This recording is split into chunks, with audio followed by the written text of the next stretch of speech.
Quelques conseils pour bien démarrer. Tout d'abord, commençons par un constat. Je suis sûr que vous appréciez la culture générale, mais vous n'avez pas beaucoup de temps à y consacrer. En plus, vous ne savez pas du tout par où commencer, et vous avez l'impression de devoir soulever des montagnes pour progresser. Enfin, vous avez peur de manquer de culture générale devant les autres, parfois au point d'éviter toute conversation qui pourrait vous mettre dans l'embarras. Rassurez-vous, personne ne sait tout sur tout. Pour vous aider à vaincre cette peur, j'ai réfléchi à 5 étapes, très simples et très courtes, les 5 étapes Perio. En vous abonnant à ma newsletter, vous découvrirez ce qui se cache derrière chacune de ces lettres. Pour moi, la lettre E est la lettre la plus importante.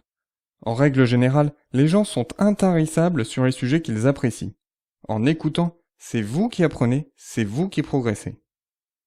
Maintenant, par où commencer pour améliorer sa culture générale ? Je vous conseille de procéder en 3 étapes. Première étape, travailler avec des ressources fiables et de qualité. Aujourd'hui, nous avons une chance inouïe. Nous disposons de ressources quasiment illimitées pour apprendre. Depuis que j'ai lancé Batouba en juillet 2013, j'ai parcouru des centaines de sites internet. En vous abonnant à ma newsletter, je vous enverrai mon top 5 des ressources que j'utilise pour écrire mes épisodes. Seconde étape, travailler avec les bons outils. Je conseille d'organiser ces recherches avec un outil appelé Evernote. Il en existe une version gratuite qui offre déjà de très bonnes fonctionnalités. Il faut juste un peu de temps pour le prendre en main.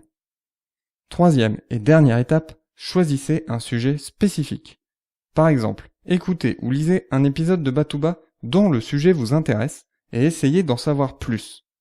Au fur et à mesure, vous vous apercevrez que vous arriverez à faire du lien entre les sujets.